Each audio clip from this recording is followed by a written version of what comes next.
Please introduce yourself and describe your role at Nearmap. My name is Jeff Saunders. I'm a solution product manager for our commercial business at Nearmap. Our commercial team is focused on supporting organizations across the built environment and technology environments, usually including AEC firms, solar and property related organizations, and other mapping and technology firms across North America and Australia. There are a lot of definitions out there, but how would you describe a digital twin? A digital twin leverages artificial intelligence, Internet of Things, and virtual and augmented reality in conjunction with digital models of real-world assets, systems, or processes. They can come in many forms and can help visualize and understand an environment and an asset in its environment. So what are the benefits of digital twins? So the value of a digital twin is that it can be used across every phase of an asset's life cycle. It can provide context for design and permitting. It can help to manage progress and compliance during construction, and it can monitor and predict behavior throughout the operations and maintenance phase of an asset's life cycle. I think that, just to summarize that too, by creating a digital twin, customers have the ability to really begin to ask what if questions that help to drive and make decisions for the future of how that object and asset will act or interact with the world around it. That also helps people to test ideas out before they actually put the dollars in to construct it or to modify it or retrofit it. What are some of the best ways to build a data foundation for a digital twin? So I'm going to talk a little bit about Nearmap here, but as a company, we inherently look to allow our customers to see and shape the livable world at Nearmap. We've worked with a number of customers and partners to build digital twin models, but usually at the core of building a digital twin, there's a lot of data required to build that foundation. At Nearmap, we capture aerial imagery with proprietary cameras, and we develop highly accurate, high-resolution imagery and spatial data, and turn that into 3D models that can seamlessly provide the foundation for a digital twin with timely and accurate data. That data includes high-resolution imagery, and then the output from that capture and processing provides 3D meshes, point clouds, digital elevation, and terrain models, and then high-value AI-based geospatial features that are extracted from that information.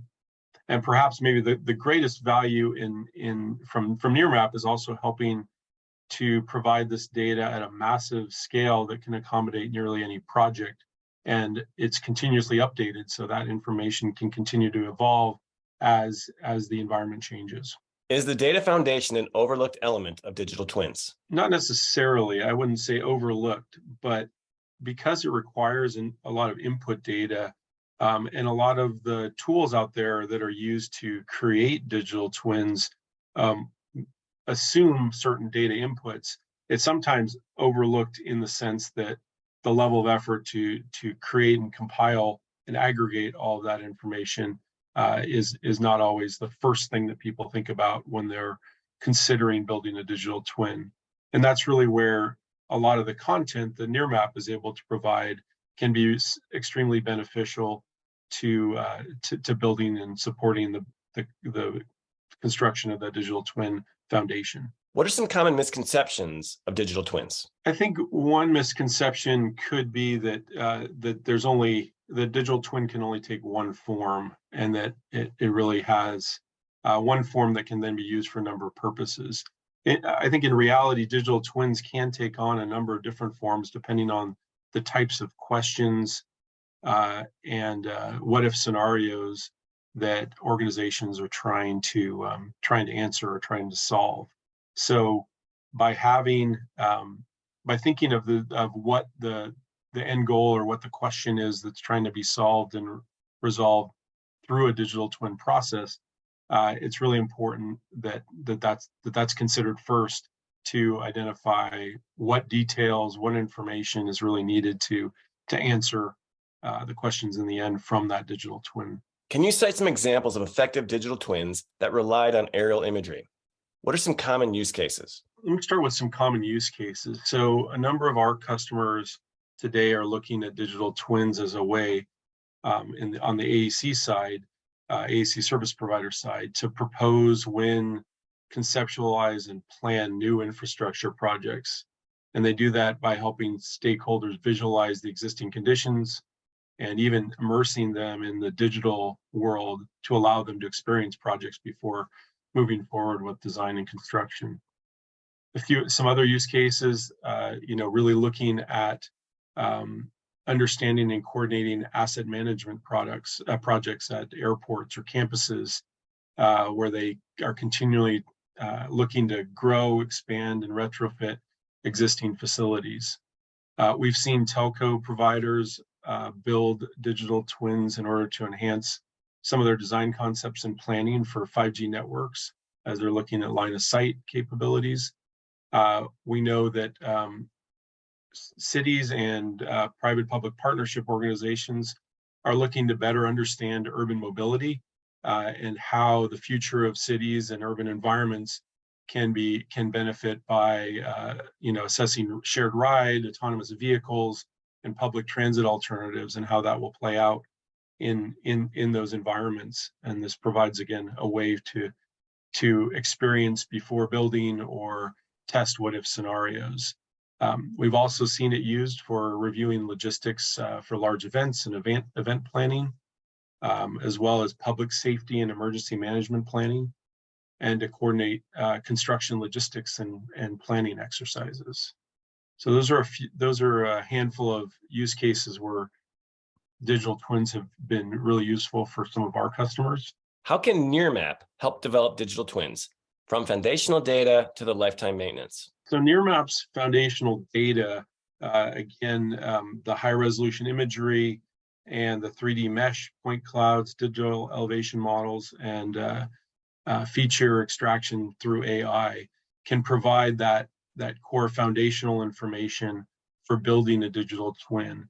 One of our, as we look at the different tools, whether they're from our partners, Esri or Autodesk, Bentley and others, as we look at how we can provide, the beginnings, the foundational data for that, our 3D mesh, or even the ability to grow a 3D model from our AI information and terrain information. Both of those provide the key underpinnings for a foundational the foundation of a digital twin. And the fact that information is flown frequently 2 to 3 times a year in most urban and suburban areas within North America and Australia provides a way to continuously evolve and update that model. Now, within those other tools, those third-party tools like an Esri or Autodesk set of tools, you can bring our information in and then overlay it or augment it with additional context, such as BIM models or other planned 3D models that might provide additional context. What advice would you provide to those looking to develop their own digital twins? Probably a few pieces of advice. One, make sure you're sourcing the data or the content to provide the context and foundation in your digital twin with your end goal in mind. Obviously, accuracy and quality of data is important, but some questions can be asked with less detailed data, and other questions need to be answered with more and more detailed information. But context is critical. So it's important not to just look at a digital twin for just the asset that you're looking at, but how it fits into the context of the rest of the environment. I think it's also important to keep track of the data sources and in essence the metadata of where that information came from. So as changes happen in the real world, that information can also be updated in the digital realm as you continue to build and evolve your digital twin and continue to ask new questions of that twin. I think there's maybe two other points or sets of points that I wanted to make. One is that as you look at building a digital twin or the foundations of a digital twin, it's important to look at your building blocks, starting with your terrain and basic ground level information. And that's something that Nearmap provides through our DTM, digital terrain model, and digital elevation model products, to then look at how to incorporate current buildings and structures in the area of interest. And again, that can come through a 3D mesh or from some of the AI related data that Nearmap provides to help you grow those buildings and those structures.